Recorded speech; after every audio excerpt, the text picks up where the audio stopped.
माँ पर लिखी ये छोटी सी कहानी जिसका शीर्षक है माँ का आखिरी खत आपको भावुक कर देगी। इस कहानी को पढ़ने के बाद आप अगर माँ से नाराज़ भी हैं तो ज़्यादा देर तक नाराज़ नहीं रह पाएंगे। आइए पढ़ते हैं कहानी माँ का आखिरी खत। रात के 12 बज चुके थे। माँ कभी दरवाजे की तरफ देखती तो कभी एक नज़र घड़ी की तरफ। माँ की आंखों में और चेहरे पर चिंता साफ नज़र आ रही थी।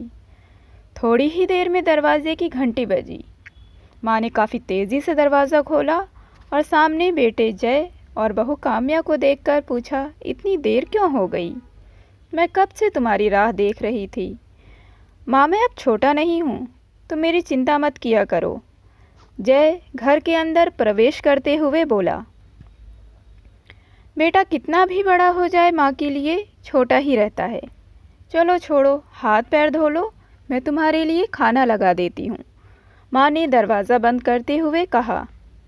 माँ जी, हम बाहर से खाना खा कर आए हैं, आप खा लीजिए, हम सोने जा रहे हैं, बहू काम्या ने कहा। लेकिन मैंने तो तुम लोगों की पसंद की खीर बनाई है, आओ थोड़ी थोड़ी खा लो। माँ, तुझे एक बार में समझ नहीं आता क्या? तेरी बहू ने कहा ना, हम बाहर से खाना खा कर आए हैं, क्यों परेशान करती है? जा तो खीर खा ले और सो जा, और हमें भी शांति से सोने दे।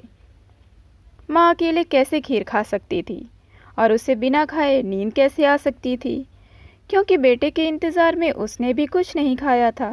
वह किचन में गई, एक गिलास पानी पिया और अपने रूम में चली गई। सुबह 10 बजे जय की आंखें खुलीं। बाजू में काम्या अभी भी सो रही थी। जय हॉल में आया तो लैपटॉप के पास रखी एक चिट्ठी पर उसकी नज़र पड़ी। यह चिट्ठी किसकी हो सकती है? यह देखने के लिए उसने चिट्ठी खोलकर पढ़ना शुरू किया। मेरे लाल, तो सोच रहा होगा कि एक ही घर में रहते हुए ये चिट्ठी क्यों? मैं तुम्हें बोलकर भी ये बात बता सकती थी। हाँ, बता सकती थी, अगर तू मेरी बातें सुनना चाहता तो। किसी एक्सप्रेस गाड़ी की तरह तू आता है और कुछ ही पलों में निकल जाता है। खैर, वो सब जाने दो। कल तुम्हारा जन्मदिन था, इसलिए मैंने खीर बनाई थी। सोचा कम से कम आज के दिन साथ में बैठकर खाना खाएंगे। मगर यह बात भूल गई थी कि मेरा बेटा बड़ा हो चुका है, तो अपने दोस्तों के साथ पार्टी करके खाना खाकर आया। चलो, मुझे इस बात की खुशी ही हुई। मेरी दवाइयाँ ख़त्म हो गई हैं। मैंने कुछ दिनों पहले तुझे दवाई की एक चिट्ठी दी थी। अगर वक्त मिले तो वह दवाई मुझे ला कर देना, मुझे थोड़ी राहत हो जाएगी।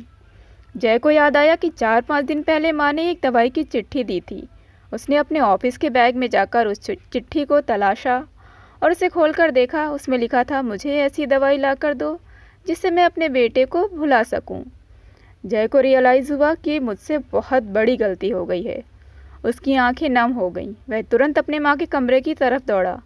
सबसे पहले उठ जाने वाली माँ आज क्यों नहीं उठी थी? देखकर उसे आश्चर्य हुआ। उसने माँ को उठाने की काफ़ी कोशिश की, लेकिन माँ एक गहरी नींद में सो चुकी थी। जय के पास फूट फूट कर रोने के अलावा और कोई चारा नहीं बचा। दोस्तों, यह कहने की ज़रूरत नहीं है कि माँ बाप जीवन में कितने मूल्यवान हैं। उनके रहते हुए ही उनकी सेवा करो, उनसे प्यार करो। वह चले जाएंगे तो कुछ नहीं कर पाओगे। कहानी आपको कैसी लगी कमेंट करके ज़रूर बताएं। मेरे चैनल पर अगर नए हैं तो प्लीज़ मेरे चैनल को ज़रूर से सब्सक्राइब करें, ये बिल्कुल फ्री है। Thank you, thanks for watching.